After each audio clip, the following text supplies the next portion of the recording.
Every day, billions of people come here with questions about all kinds of things. Sometimes we even get questions about Google search itself, like how this whole thing actually works.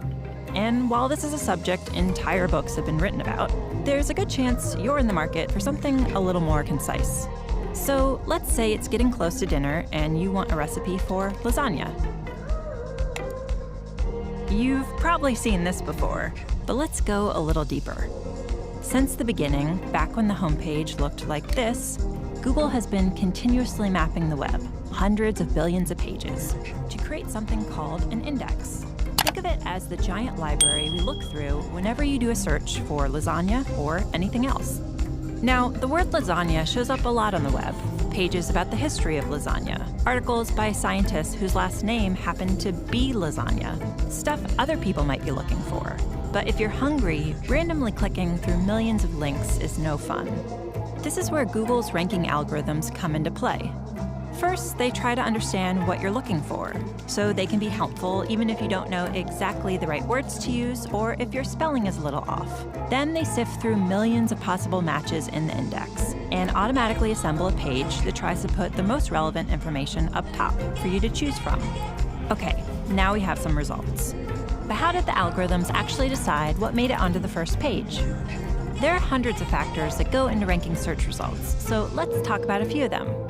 You may already know that pages containing the words you search for are more likely to end up at the top. No surprise there.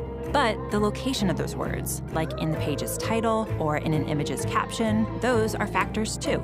There's a lot more to ranking than just words.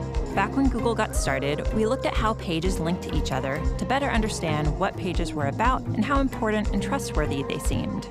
Today, linking is still an important factor. Another factor is location, where a search happens. Because if you happen to be in Ormea, Italy, you might be looking for information about their annual lasagna festival. But if you're in Omaha, Nebraska, you probably aren't. When a web page was uploaded is an important factor too. Pages published more recently often have more accurate information, especially in the case of a rapidly developing news story. Of course, not every site on the web is trying to be helpful. Just like with robocalls on your phone or spam in your email, there are a lot of sites that only exist to scam, and every day scammers upload millions more of them. So just because instantvirusdownload.net lists the words lasagna recipe 400 times, that doesn't mean it's going to help you make dinner. We spend a lot of time trying to stay one step ahead of tricks like these, making sure our algorithms can recognize scam sites and flag them before they make it to your search results page. So let's review. Billions of times a day, whenever someone searches for lasagna, or resume writing tips, or how to swaddle a baby, or anything else, Google's software locates all the potentially relevant results on the web, removes all the spam, and ranks them based on hundreds of factors like keywords, links, location, and freshness. Okay, good time to take a breath. This last part is about how we make changes to search, and it's important. Since 1998, when Google went online, people seem to have found our results pretty helpful. But the web is always changing, and people are always searching for new things. In fact, 1 in every 7 searches is for something that's never been typed into the search box before, by anyone, ever. So we're always working on updates to search, thousands every year. Which brings up a big question. How do we decide whether a change is making search more helpful? Well, one of the ways we evaluate potential updates to search is by asking people like you.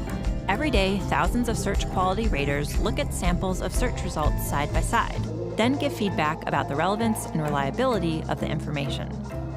To make sure those evaluations are consistent, the raters follow a list of search quality evaluator guidelines. Think of them as our publicly available guide to what makes a good result good.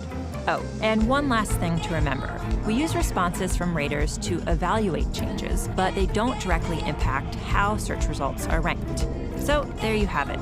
Every time you click search, our algorithms are analyzing the meaning of the words in your search, matching them to the content on the web, understanding what content is most likely to be helpful and reliable, and then automatically putting it all together in a neatly organized page designed to get you the info you need. All in, 0.81 seconds? Wow. Anyone else ready for dinner? Interested in learning more? We've got a whole website dedicated to how search works. Just click right here. Want to read the search quality rater guidelines for yourself? Click right here.